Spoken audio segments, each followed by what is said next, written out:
Bagaimana hasilnya? Hari ini kita akan berbicara dengan para narasumber yang sudah ada di sini. Ada Pak Suratmono, Deputi Bidang Keamanan Pangan dan Bahan Berbahaya. Dan juga ada Mbak Natali dari YLKI. Dan Pak Selamat Pribadi dari BNN. Selamat pagi Bapak-Bapak dan Ibu Natali. Pagi. Terima kasih sudah hadir di Sapa Indonesia. Saya mau langsung menunjukkan apa yang disebut sebagai permen jari itu. Saya tadi sudah diberikan permen jarinya. Ini adalah permen jari yang tadi sudah kita bicarakan yang dipeributkan oleh banyak ibu-ibu, keluarga, mungkin orang tua juga. Salah satunya di Ciledug itu.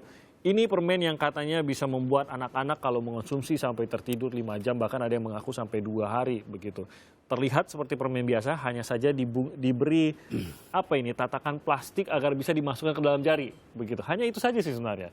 Sisanya seperti permen biasa. Nah, Pak Suratmono, mungkin Anda bisa menjelaskan. Sudah diuji lab, apa hasilnya Pak dari permen jari ini? Hasil sudah keluar, tapi memang belum semua. Semenjak adanya informasi itu, kami sudah perintahkan kepada Balai Besar Balai POM seluruh Indonesia untuk melakukan investigasi. Nah, investigasi itu yang jelas ke TKP yang awal. Kemudian kepada seluruh Balai Besar Balai POM Indonesia untuk melakukan pengambilan contoh. Dan ini sudah dilakukan. Kemudian hasil uji juga baru selesai kemarin, tapi belum semuanya. Tapi paling tidak dari beberapa lokasi yang kita ambil, kita sampling, kita uji, hasilnya memang negatif. Tidak ada satupun yang positif untuk narkoba dengan beberapa parameter untuk yang narkoba. Itu yang satu hal. Kemudian saya ingin menginformasikan bahwa informasi seperti ini sebetulnya kan sudah berulang ya. Tidak saja terkait dengan masalah permen jari, tapi juga ada magic pop, lollipop, kemudian permen-permen lain dengan berbagai bentuk yang seolah-olah itu mengandung narkoba. Itu. Nah, ini sampai saat ini juga belum terbukti karena kita juga melakukan pengambilan contoh di berbagai tempat untuk permen-permen yang diisukan di media sosial. Itu yang kedua. Kemudian yang paling penting terkait dengan permen jari ini sebetulnya kan sudah terdaftar di Badan POM. Dia importernya resmi, kemudian sudah terdaftar di Badan POM dengan mendapatkan nomor ML, ya kan? Mereka sudah kita evaluasi keamanannya, mutunya, termasuk juga komposisinya yang ada di dalam permen itu sendiri. Sudah diuji sebelum beredar. Nah, kemudian ketika mereka masuk, ya kan, ke wilayah Indonesia melalui importasi, kan juga sudah kita sering melalui SKI.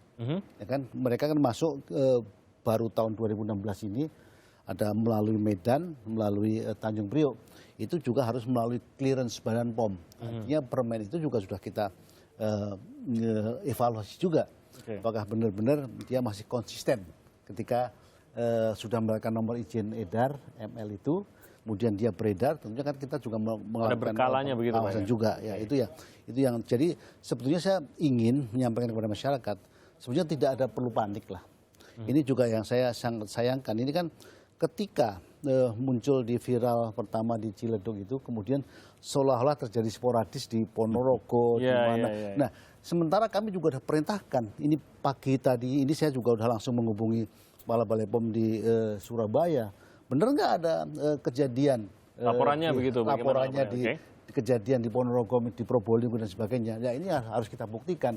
Karena ketika ada informasi, tentunya informasi kan bisa A1 sampai A6. Nah, untuk membuktikan itu kan harus tahu kan siapa yang melakukan. Nah, sejauh ini bagaimana Pak? Jelas tidak yang melaporkannya langsung dia kah atau berdasarkan saya dengar? Yang di Ponorogo nggak ada, yang di Probolinggo juga nggak ada. Saya dapat informasi dari Cilacap. Nah, kalau kita lihat viralnya juga itu kan dari sisi formatnya, dari bahasanya, kelihatannya kok mirip-mirip, hanya diganti aja Puskesmas mana gitu. Jadi nah, ini yang harus disikapi. Jadi yang paling penting ketika ada informasi, ada isu, apakah itu hoax atau apa, tanyakan kepada instansi yang berwenang.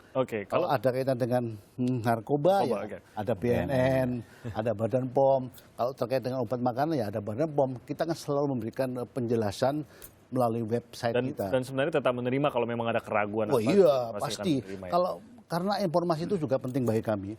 Itu adalah bagian peran serta masyarakat dalam melakukan pengawasan. Kita mata telinga kita kan terbatas juga, sehingga perlu dari masyarakat. Kembali ke Pak Permen Jari dari YLKI sendiri, pernahkah ada menerima laporan, mungkin tidak terkait hanya permen jari, tapi yaitu kekhawatiran mengenai apa yang dikonsumsi oleh anak saya di lingkungan sekolahnya dan apa yang diperjualbelikan di lingkungan sekolahnya, pernah tidak menerima hal seperti itu? Biasanya apa?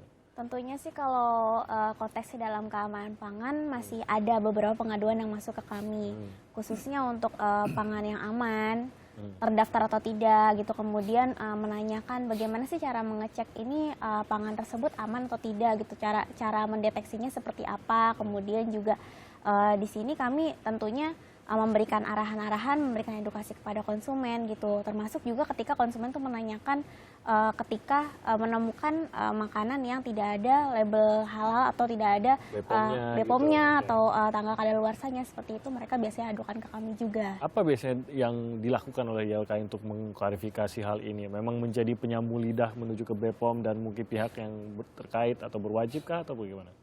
Nah, yang pertama kami lakukan adalah edukasi dulu ke masyarakat tersebut yang mengadukan ke kami, kemudian juga kami koordinasikan kepada pihak terkait.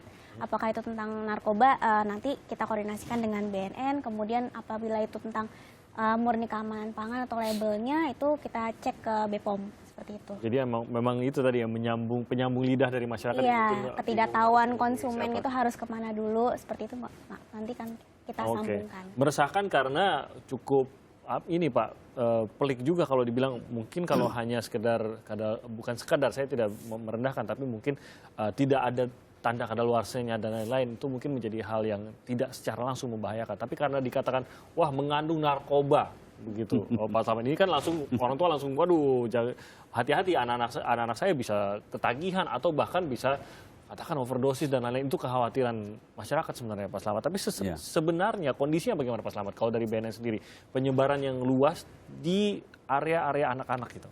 Ya, begitu kita menerima viral itu, kemudian beberapa BNNK melakukan pengambilan sampel di berbagai tempat di sekolah-sekolah, dikirim ke lab BNN, kemudian Kalab BNN menyampaikan ke saya, kontak-kontak dengan Badan POM, menyampaikan POM juga meneliti, BNN juga sedang meneliti sampai saat ini.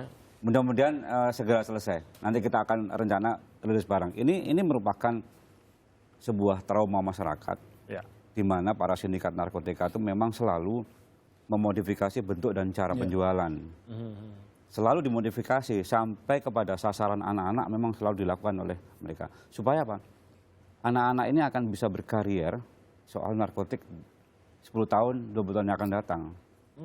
Dimulai sekarang lah dia mulai.